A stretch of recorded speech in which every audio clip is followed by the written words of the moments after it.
Yo les bros, bienvenue sur Spatule Bro, je suis le chef et on se retrouve aujourd'hui pour une petite review découverte d'animé de cette nouvelle saison printemps 2024 qui commence à peine avec le premier épisode de Remonster, l'adaptation de Remonster, qui est un manga et à la base un light novel plutôt connu en vrai. Donc j'avais parlé à l'époque du tome 1 en manga qui sortait, je sais plus chez quel éditeur, mais j'avais parlé du tome 1 et j'avais beaucoup apprécié, mais je vais y revenir. Donc c'est sorti sur Crunchyroll le 1er avril. Je vous fais le petit résumé vite fait. Oui, alors j'ai pas eu le temps de faire de vidéo traditionnelle. D'habitude on fait une vidéo un peu tous les débuts de saison pour dire qu'est-ce qui sort, pour dire ce qui sort plutôt, on essaie de parler français correctement quand même, un minimum. Là on n'a pas eu le temps, donc c'est pas grave, on va découvrir au fur et à mesure ce qui sort. On va pas se prendre la tête, c'est pas très grave. Donc là, Remonster, de quoi, qu'est-ce que ça parle? Alors Remonster, c'est un mec qui s'appelle Kanaka, je crois, qui vivait dans un monde où il y avait de la magie, de la technologie, tout ça, qui se fait buter, on sait pas trop pourquoi, au début, et qui se retrouve, je te le donne en mille, réincarné dans un autre monde. Alors celle-là, on l'avait jamais vu. Ah, celle-là, on l'a pas vu venir. Et il se réincarne dans le corps d'un bébé gobelin.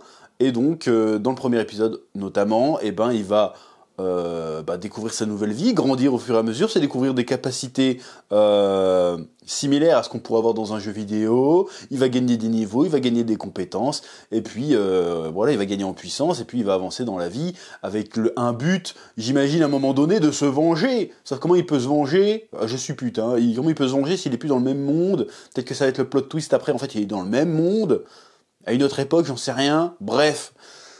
Voilà pour le pitch de départ. Et tu vas me dire, mais attends, on a déjà vu ça 150 fois ces dernières années, chef. Oui, effectivement. On a eu ça plein de fois. Toutes les saisons, il y a un truc du genre. Il y a eu, moi, quand je me réincarne en slime, qui est plutôt sympathique. Au demeurant, pour le peu que j'ai vu et que j'ai lu, c'était plutôt sympathique. Même si pas très original. On a eu un peu le même délire avec la meuf qui se réincarne en araignée dans un donjon. Et il y a eu tout un tas d'autres monstres du genre, ou d'objets des fois même. Donc voilà. Et donc, tu te dis c'est pas original, mais il se trouve que Remonster, le light novel, date de 2011. Ça se trouve donc c'était un peu un précurseur dans le genre à l'époque. Donc et là il y a un petit peu un effet solo leveling. J'avais parlé de ça à l'époque de la saison 1 de solo leveling en adaptation. J'avais fait ça dans une review, je sais plus laquelle, la 2 ou la 3. C'est que finalement solo leveling, c'est un peu pareil. On est un peu dans le même genre en réalité que Remonster, même s'il n'y a pas le côté isekai, mais dans le délire. Je grimpe des niveaux, je farm, je gagne des compétences, trop cheaté comme dans un jeu vidéo, et puis je deviens trop balèze. C'est un peu le précurseur de ce délire-là, parce que depuis, pareil, toutes les saisons, t'as un animé, un manga, qui prend plus ou moins le même concept. Dans le webtoon, c'est horrible. Tu peux pas ouvrir un webtoon sans que ça parle de leveling quelque chose, à un moment donné. Et ça vient de solo leveling. Et du coup, j'avais fait la réflexion de, est-ce que l'adaptation de solo leveling arrive pas un peu trop tard? Parce que, finalement, le côté original qu'avait pu avoir à l'époque Solo Leveling, vu que l'adaptation arrive très tard, entre-temps, on a bouffé tous ces héritiers, si tu veux, tous ces enfants, tous ces copies, ces versions Wish, si on peut dire ça dépend des qualités de l'appréciation de chacun, de ce qui est sorti, mais on avait l'impression de l'avoir déjà vu 36 000 trucs du même genre, alors que justement Solo Leveling c'était un peu le précurseur de ça.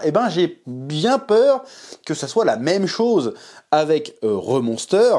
Et à l'époque, quand j'avais lu le manga, j'avais kiffé, je dis parce que c'était frais, c'était original, j'avais jamais rien lu dans ce genre-là, une histoire de ce genre-là, la première personne avec un mec qui se réveille, qui est dans qui se réveille dans un être méga faible et qui se trouve capable de farmer, de prendre de l'XP et de s'améliorer et puis qui commence à devenir un leader et à prendre de l'XP et à évoluer. J'avais jamais vu ça avant. Donc à l'époque, moi, ça avait été un petit peu un choc. Putain, mais j'ai jamais lu un truc comme ça. C'est prenant, c'est intéressant. Sauf qu'entre-temps, il s'est passé quoi? 6-7 ans peut-être. Et entre-temps, on a fait que bouffer ça toutes les saisons. On a eu une histoire du genre. Et donc aujourd'hui, je vois l'adaptation animée. Je dis, ouais, en fait, ça arrive trop tard. Ça arrive beaucoup trop tard. Parce que, on l'a déjà vu 150 fois. C'est le problème. Alors c'est toujours sympa à suivre, si tu veux. Mais il y a un côté un peu... Tu te rends compte de passer le choc de la première fois quand j'avais lu le manga, où c'était original pour moi, parce que je savais pas que ce genre de truc existait à l'époque.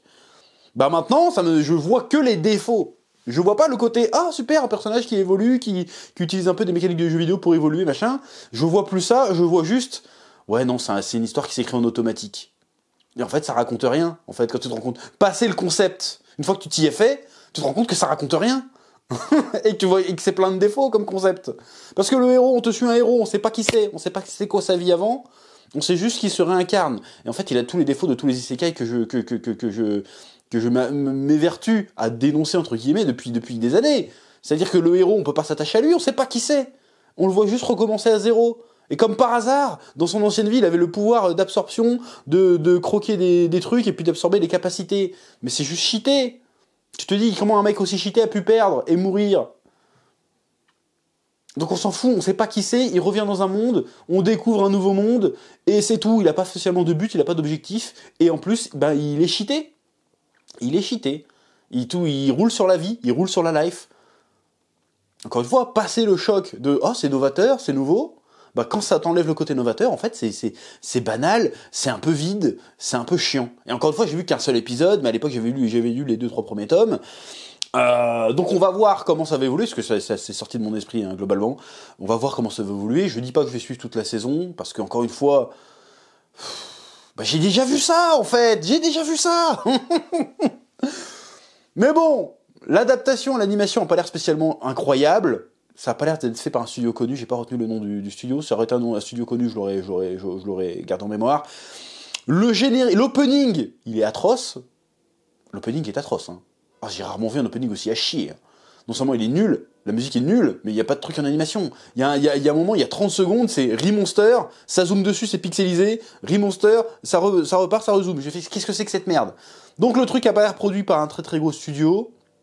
C'est étonnant, parce qu'il me semble qu'à l'époque ça fait pas mal de bruit, Remonster, et on aurait pu s'attendre à qu'il y ait une adaptation un peu digne de ce nom, avec un gros studio derrière, en mode en grande pompe et tout, mais non, ça a été un peu noyé dans la vague que ça a créé en quelque sorte, hein. Je dis pas que c'est le premier isekai, c'est pas ça que je dis, hein, mais c'était le creux de la vague, et ça a lancé tout le tsunami qu'on s'est mangé derrière, et du coup ça a été un petit peu noyé, un peu comme Solo Leveling qui a été noyé par toute la vague qu'on s'est pris juste après, et du coup c'est un peu tombé dans l'oubli, Remonster, donc c'était pas, l'adaptation elle avait l'air d'être attendue par certains, mais pas tant que ça. Donc voilà, je pense qu'il a raté le coche. Voilà, il serait arrivé il y a 4-5 ans, peut-être que ça aurait été un banger, là je sais pas trop ce que ça va donner, en tout cas en termes d'animation c'était pas fou du tout, tu sens que c'est pas une grosse prod, c'est pas de leur faute, mais tu sens que c'est pas une grosse prod derrière, alors que je pense que ça aurait pu le mériter vu le succès que ça a eu à l'époque, mais là non. Mais à part ça, l'épisode c'est un épisode 1 de tous les genres de ce genre-là, c'est-à-dire le mec il est bébé, 2 secondes après il est grand, après il est un peu plus grand, après il gagne des niveaux, il gagne des compétences, il se fait des potes, il y a une meuf qui grandit, qui a des boobs, il va jamais la niquer, comme d'habitude, et puis à la fin de l'épisode il passe un niveau, et puis il se transforme, et puis l'épisode est terminé. Voilà, donc on va se taper 4-5 épisodes de ça très certainement, j'ai envie de dire, est-ce qu'on l'a pas vu 28 fois? On verra bien. Voilà, donc c'était ma petite réflexion, mon petit avis sur Remonster. Voilà, si vous...